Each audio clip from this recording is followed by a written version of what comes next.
तारीख आज 17 जून 2026, दिन बुधवार, हिंदी तिथि तृतीया। और आइए अब बात करते हैं आज के मुख्य समाचार में देश भर की तमाम बड़ी खबरों पर नजर डालते हैं। देखिए दोस्तों, सबसे पहले तो आज के कुछ बड़े इवेंट। आज राहुल गांधी 17 जून को राजस्थान के कोटा आएंगे और यहां लाइव कॉन्सेप्ट व नीट पेपर लीक के मामले में स्टूडेंट के साथ मिलकर विरोध करेंगे। कोटा से शिक्षा बचाओ, देश बचाओ आंदोलन की शुरुआत करेंगे और आज ये कोटा के बाद आंदोलन देश भर में अलग अलग जगहों पर किया जाएगा। ये कहना है राहुल गांधी का। पेपर लीक, बेरोजगारी और महंगी शिक्षा के मुख्य मुद्दे होंगे इस आंदोलन में। वही खबर है बिहार में सिपाही भर्ती के लिए भी आज से रेलवे मुजफ्फरपुर, समस्तीपुर समेत कई स्टेशनों से 38 स्पेशल ट्रेनें यानी रेलगाड़ियां चलाएगा और युवाओं के लिए अच्छी खबर है। यूपी मेरठ में साकेत ITI में आज रोजगार मेला लगेगा। तकरीबन 5,000 युवाओं को नौकरी पाने का मौका होगा। और उत्तर प्रदेश का पहला स्मॉल लाइव स्टॉक कॉन्क्लेव आज 17 जून से आयोजित होगा। इंदिरा गांधी प्रतिष्ठान में 2 दिवसीय इसका आयोजन होने जा रहा है। यूपी लखनऊ में पशुपालन विभाग द्वारा 17-18 तारीख को यह आयोजित किया जाएगा। और बड़ी खबर देखिए, छत्तीसगढ़ में बिजली बिल बढ़ोतरी के विरोध में भी आज कांग्रेस प्रदेशव्यापी आंदोलन करेगी। 17 तारीख को बिजली दफ्तरों का घेराव किया जाएगा और कल 18 जून को प्रेस कॉन्फ्रेंस भी होगी। ये छत्तीसगढ़ प्रदेश कांग्रेस कमेटी की तरफ से आंदोलन का नोटिस भी जारी किया गया। वहीं बिहार में सरकारी शिक्षकों की ट्रांसफर नीति पर आज 17 जून को मंजूरी मिलेगी। 5 लाख से ज्यादा टीचर्स के ट्रांसफर और पोस्टिंग को लेकर आज बिहार सरकार फैसला लेगी। और झारखंड के रांची में 17 जून से शुरू होगी 12वीं national ranking speed skating championship. 1000 से ज्यादा खिलाड़ी दमखम दिखाएंगे। 17 से 21 जून तक चलेगी है। वहीं मौसम विभाग का कहना है दोस्तों, अगले 15 घंटों के अंदर देश के 21 राज्यों में भारी बारिश, आंधी तूफान का अलर्ट है। 85 किमी प्रति घंटा की रफ्तार से तेज हवाएं भी चलेगी। तो आगे मैं आपको बताऊंगा और भी पूरे मौसम समाचार विस्तार से।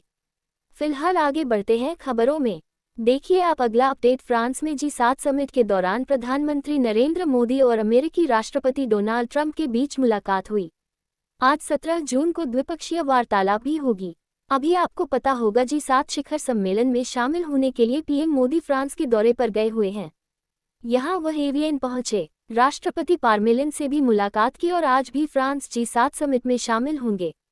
इस समिट में आज होने वाली बैठक से पहले कल ही तकरीबन 16 महीनों बाद डोनाल्ड ट्रंप से मिल चुके हैं PM मोदी। तो 5 मिनट तक दोनों नेताओं ने बातचीत की और PM मोदी से इटली की प्रधानमंत्री जॉर्जिया मेलोनी भी मिली और इस दरमियान उन्होंने PM मोदी से कहा कि हम दोनों इंस्टाग्राम पर काफ़ी फेमस हैं। PM मोदी की ये तस्वीरें भी आप देख सकते हैं G7 समिट की। तो वैश्विक मंच पर भारत के प्रधानमंत्री नरेंद्र मोदी और अमेरिका के राष्ट्रपति डोनाल्ड ट्रंप की मुलाकात के साथ ही कुछ यूं गर्मजोशी भरा माहौल देखने को मिला। एक और वाकया दिखा। G7 समीक्षा में डोनाल्ड ट्रंप ने यूक्रेन के राष्ट्रपति जेलेंस्की को नज़रअंदाज किया। इसका एक वीडियो भी सामने आ रहा। वह सभी नेताओं से मिले लेकिन यूक्रेनी प्रेसिडेंट को देखकर के मुड़ गए, क्योंकि व्हाइट हाउस में जेलेंस्की और ट्रंप के बीच जो तकरार हुई थी तो उसका असर G7 समिट पर भी देखने को मिला। ट्रंप और जेलेंस्की के बीच अच्छी बातचीत नहीं हुई। वहीं G7 समिट में डोनाल्ड ट्रंप ने इजराइल की भी धज्जियां उड़ाई। इजराइल के प्रधानमंत्री बेंजामिन नेतन्याहू को भी फटकार लगाते हुए कहा कि दोस्ती अपनी जगह है, लेकिन ईरान के साथ जो समझौता हो रहा है वो अपनी जगह है, क्योंकि ईरानी समझौते को इजरायली PM मानने के लिए तैयार नहीं है। इसीलिए ट्रंप ने उनके साथ भी नाराजगी जताई। वैसे ईरान अमेरिका इजराइल जंग पर लेटेस्ट अपडेट यह आ रहा कि ईरान से समझौता साइन कर चुका है अमेरिका। शुक्रवार तक होर्मुज़ रूट भी पूरी तरह से खुल जाएगा और डोनाल्ड ट्रंप बोले कि हमें दोबारा हमला करना पड़ा, इसके लिए इसका दुख है। ट्रंप ने दावा किया कि ईरान अब कभी परमाणु हथियार भी नहीं बनाएगा। इस बात पर भी सहमत हुआ है। हालांकि $30 करोड़ देने की जो खबरें चल रही थी उनको ट्रंप ने खारिज किया और ट्रंप बोले कि ईरान से हमारी डील पूरी हो चुकी है। अब दुनिया के जहाज़ों और तेल को बहने दो, होर्मुज़ रूट से गुजरने दो। पाकिस्तान के PM ने भी कहा कि 19 जून को स्विट्जरलैंड के जेनेवा में इस समझौते पर फाइनल साइनिंग होगी, यानी अंतिम हस्ताक्षर होंगे। और डोनाल्ड ट्रंप बोले कि ईरान को जो अमेरिका की तरफ से 28 लाख करोड़ देने की मीडिया रिपोर्ट्स चल रही है, यह बातें फर्जी हैं। ये झूठ विपक्ष ने फैलाया और इजरायली PM नेतन्याहू पर भी ट्रंप ने कहा कि मैं ना होता तो इजराइल भी नहीं होता। देखा जाए तो इस समझौते के साथ ही अमेरिका और इजराइल के बीच भी तकरार देखने को मिल रहा है। हालांकि भारत के लिए अच्छी खबर है, जो पश्चिम एशिया में शांति भरा माहौल अब बनने जा रहा, तो इससे भारत को बड़ी राहत मिलेगी। तेल आपूर्ति सुधरेगी, भारत में भी महंगाई घटेगी, क्योंकि होर्मुज रूट से क्रूड ऑयल, एलपीजी वगैरह का आयात आसानी से हो पाएगा। तो चलिए आगे बढ़ते हैं खबरों में। देखिए आप अगला अपडेट। देश भर के लाखों करोड़ों किसान भाई लोगों के लिए अच्छी खबर है। इंतजार खत्म हुआ, अब इस दिन आएगी पीएम किसान सम्मान निधि योजना की 23वीं किस्त। केंद्र सरकार की तरफ से तारीख का ऐलान कर दिया है।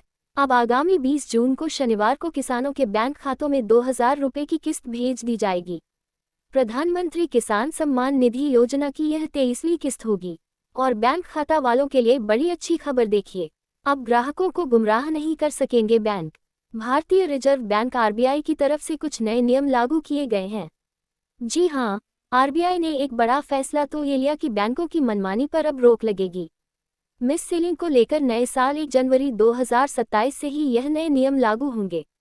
आपको पता होगा, कई बार ग्राहकों की ये शिकायतें देखने को मिलती है कि जो बैंकों के लोन वगैरह के एजेंट होते हैं या कोई पॉलिसी, बीमा पॉलिसी वगैरह जो होती है, उनको बड़ा चढ़ा कर दिखा करके मिस सेलिंग करते हैं।